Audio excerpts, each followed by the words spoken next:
Well, I would definitely say plug in, plug in somewhere, plug into, Gallup and the reports that they make available, which are wonderful.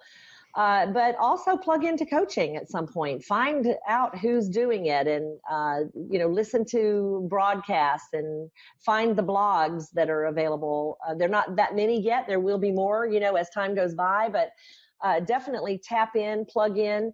The other thing I would suggest is that you get everybody else around you tested. Have them take the assessment, because what happens there is when you have other people and this is what motivated me to have everybody who came within 3 feet of me assessed, is because it helps build community.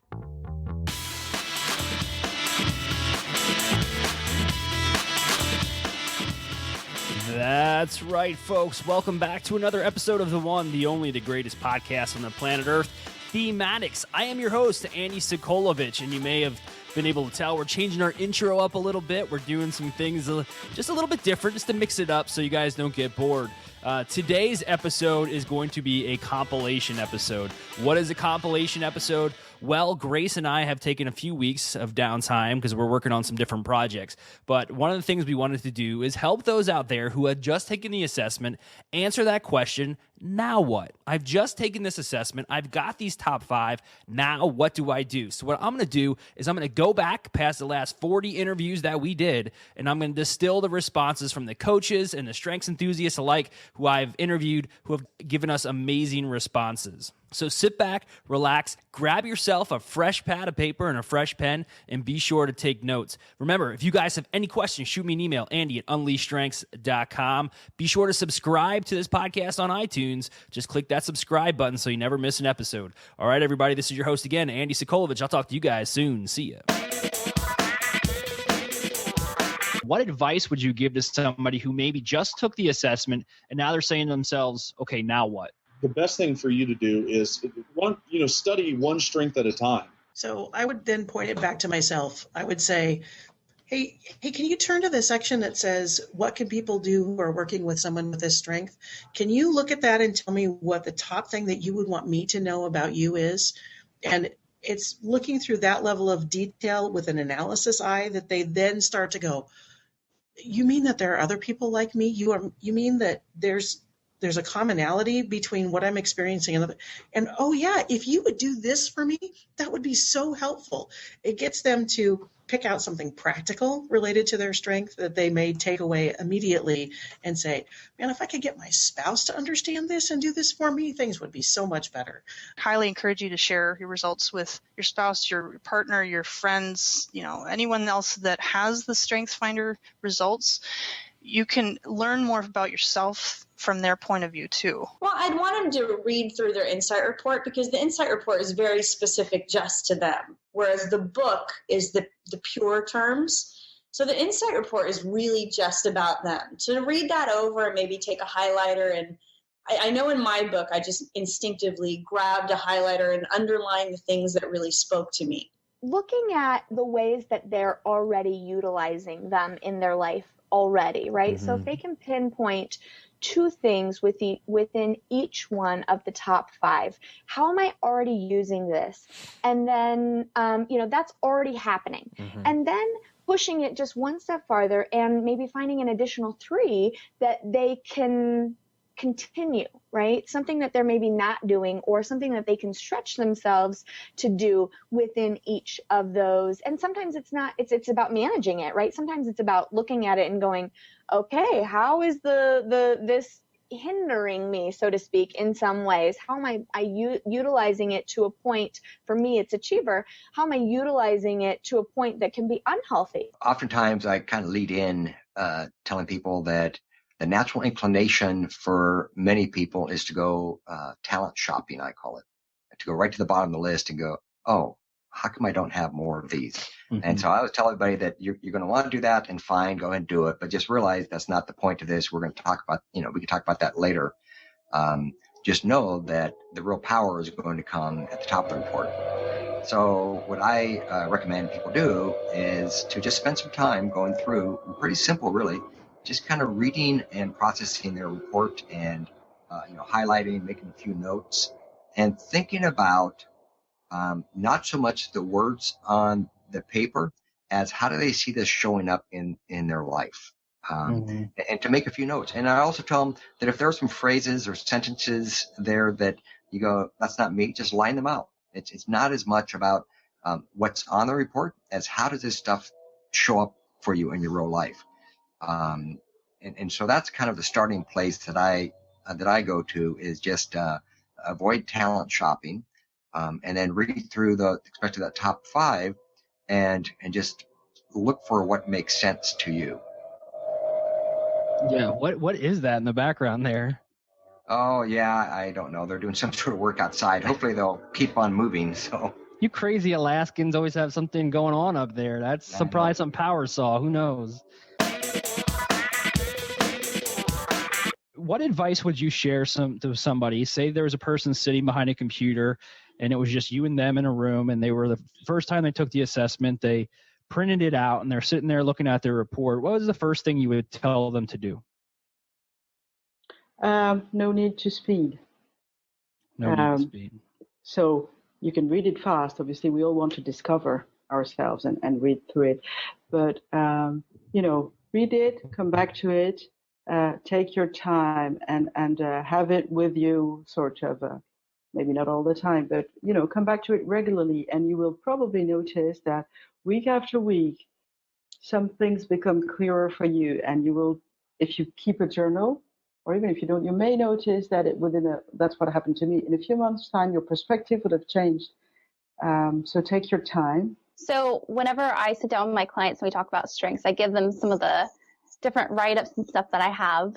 And obviously we talk through all of that. And I think that excites people is to really talk about it and to have, at this point, I've coached with them for a couple of months. So I'm able to kind of see their strengths before they even see them. And I can give them patterns in their life of, hey, remember when this happened? Just like what happened with me with the connectedness of, hey, that's your connectedness, right? That's why you have issues with empathy at times. And so I can start to show them that past pattern that they have in regards to strengths. But then also a big thing of the process that I teach is that they have to write every day. And so some writing exercises of, okay, let's start thinking about this specific strength and how you've seen it in your life or how you see it in every day, and just starting to fine tune it. Because as you probably know, Andy, when strengths get in overdrive, they can drain you as well. Like I know when my activator is in overdrive, it's just like, I just want to do everything all the time. And now that I'm aware of it, I can really kind of hone it and move it in a way that's productive. My first recommendation is people print those reports and then mark them up, write on them, think about it.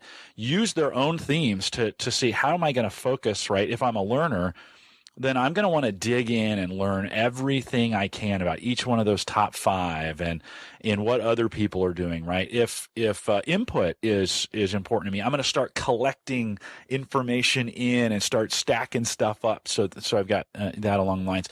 If activator is in there, maybe I'm going to start doing things, right? I'm going to start doing it. Maybe I take one of these and focus, or maybe I bring a pad with me every day, and when I see one of those themes in action, I write down what I was doing at the time, right? There's tons of different exercises you can do. Use your own themes against you in some ways, or for you in that sense, and tailor your actions towards what you think you're good at, right? I mean, so look at those top 5, read through them.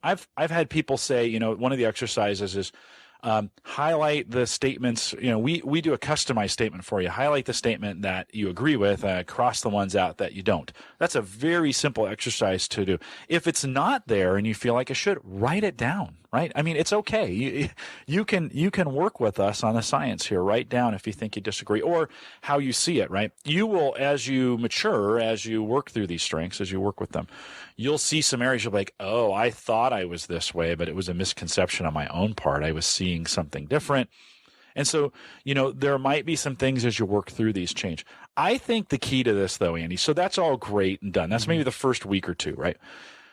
The second thing you got to do is you got to tell somebody, right? You can't keep it a secret. You got to tell your friend. You got to say, hey, have you taken StrengthsFinder? Have you, chances are they probably have. With 11 million people taking it. Chances are you know somebody who's taken StrengthsFinder. Post that on Facebook. Hey, I just took StrengthsFinder. Anybody else I know?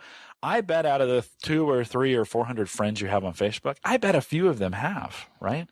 And you can join our Facebook group. That's easy if you just go to facebook.com/groups/StrengthsFinder. That's a group dedicated to folks who have taken StrengthsFinder assessment. Lots of conversations going on. Maybe you want a smaller group. Post it out there on Facebook. Put it on LinkedIn. Do something like that. Find somebody who's taken it before, and begin talking about it. And then I think third, find a coach. Right? It's really everybody needs a coach. Everybody needs somebody who can be outside of the box, so to speak, and help them on things. And so I think finding a coach that fits you and finding a coach that can really help you is, and it doesn't have to be, millions of dollars invested in coaching, but a lot of people think that. They're like, oh man, a strengths coach. No. Each different coaches take it in different approaches, and out on the that actually rhymed. That was pretty good. Different coaches take different approaches. Wow, write that down. Stealing it. Write that down. If you go out to the Gallup Strengths Center, so you go gallupstrengthscenter.com, there's a coaching directory out there, and you can kind of drill that down. We have some 300 coaches, certified coaches, that are available on our coaches directory. And it's a great way to find a coach, reach out to them, and see what kind of offerings they have that's available for you. Many of in our city centers, so if you go to coaching.gallup.com, at this point, if you were listening in the car, you're going to want to go back and grab you're going to want to listen to the recorded version of this with a pen. But coaching.gallup.com is our coach's blog. We actually have a meetup tab out there that you can go to. It just says meetups. And there are meetups going on all around the country as well, here in the United States, even one in Singapore. We're going to try and start one in 2015 in every major city in the United States. We want to have a meetup. So a chance for you to get together and converse with other strengths. So there's no lack. And Andy, I think you wrote like five steps to kickstart your top 5 or something like that. It's Absolutely, on your blog? Absolutely, I did, yeah. Okay, so say you and I are sitting in a room and we're standing behind somebody who just finished taking their assessment. Their report just popped up. They hit Control-P on the keyboard. The assessment prints out. They're sitting there looking at it, and they turn to you and say, now what? Okay, cool question. So one of the things that I do with my coachees is that I ask them to take 3 different color highlighters. And I asked them to identify with those 3 different colors on the report 3 things. The first is, which of these statements really just resonate with you? This is you, no question about it, makes absolute sense. So they'll do that in the 1 color. The second color is, this really isn't me at all. This makes no sense.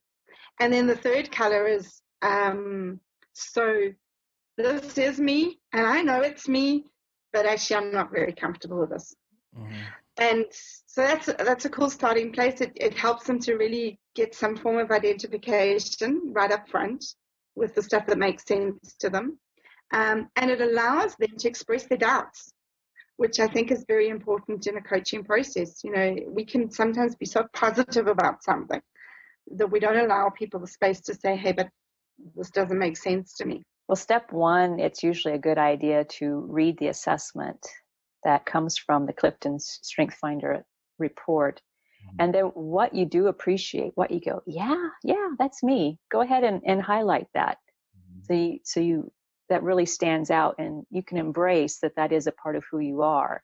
And then sometimes, as will happen, there's a sentence or 2 sentences that you're just, doesn't quite fit me, or you really disagree with it, just mark it out. It's no big deal. It is an assessment.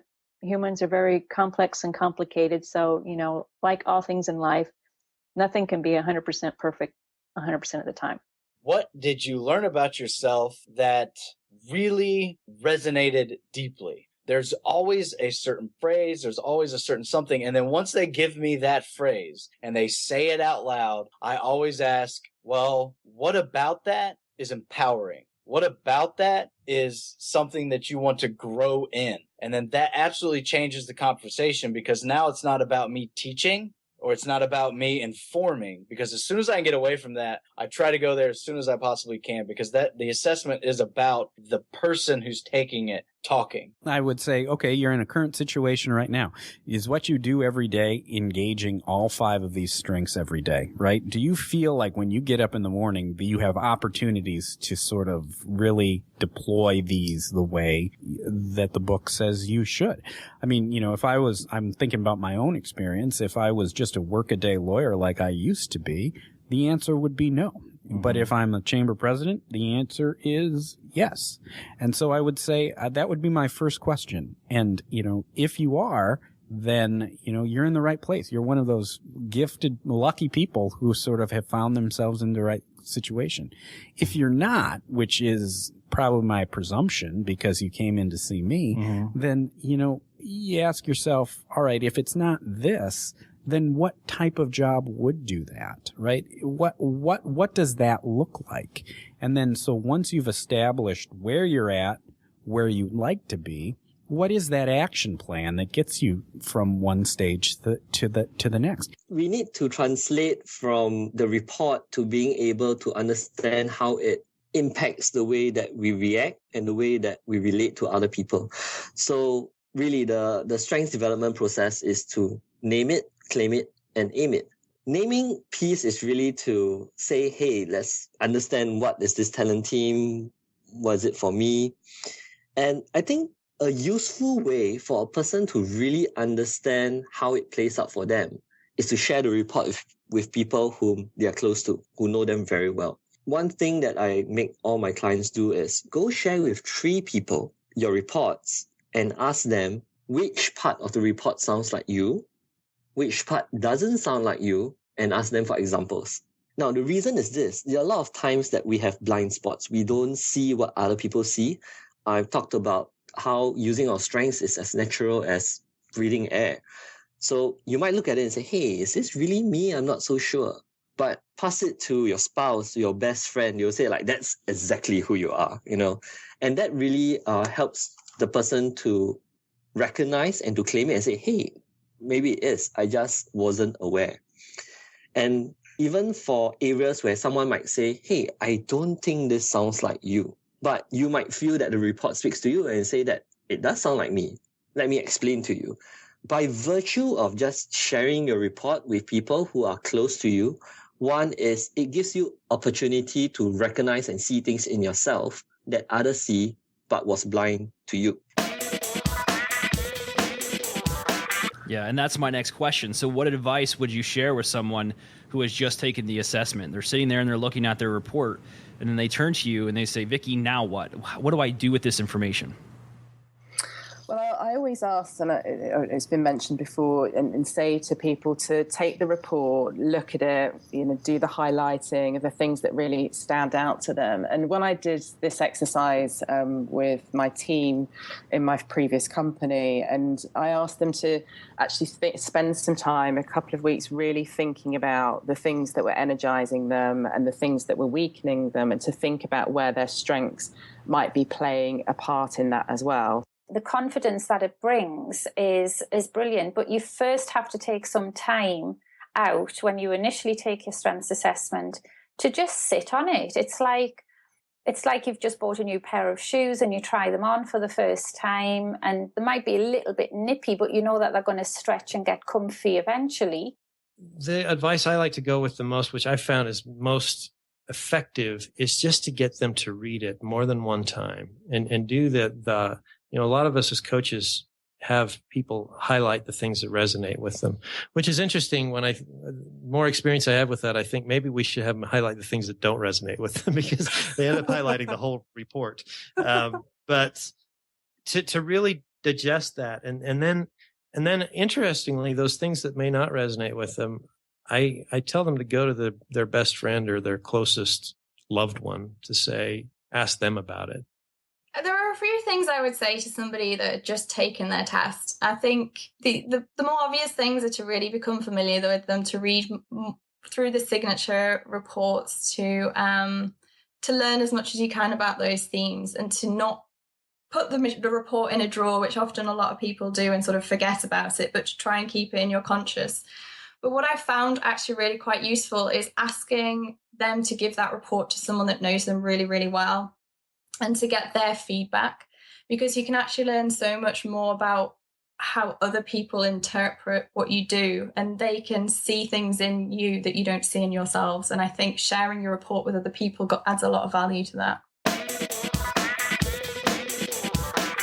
All right, there you have it, folks. 20 plus minutes hearing from experts and strengths enthusiasts on how you can not only get your top 5, but also apply this knowledge in a way to create a better version of yourself. Now, it's amazing, even though that I interview people from all over the globe, you heard a lot of repeat best practices. Coincidence? I think not. I think you hear them because they work. The highlighter method is one that I've heard everywhere. So I wasn't able to include everybody from THEME-ADDICTS in this compilation because it would have been just a repeat highlighter. But I think a lot of people had some solid insights into how you can not only take the StrengthsFinder assessment and receive your top 5, but then again, apply this knowledge. That's the hard part, folks. You can name it, you can claim it, but when it comes to aiming it, actually taking that information, doing something with it, it takes work, it takes time, and it takes discipline. Heck, even myself, I stuffed my report in my desk drawer for about 11 months before I did anything with it. So take it from a guy who made the mistake the first time. Don't ignore it. Use the information. Share it with your friends and family. Embrace your top 5. Like I always say, stay addicted. All right, everybody, this is Andy Sokolovich from Unleashed Strengths. Thank you for listening to another episode of THEME-ADDICTS. Be sure to subscribe to this podcast on iTunes. If you want that book, 5 Steps to Kickstarting Your Top 5, be sure to visit unleashedstrengths.com, hit that subscribe button, slap in your email address. No spam, I swear. It'll get sent to you via a nice little email in a PDF form. All right, everybody, I'll talk to you guys soon. See ya.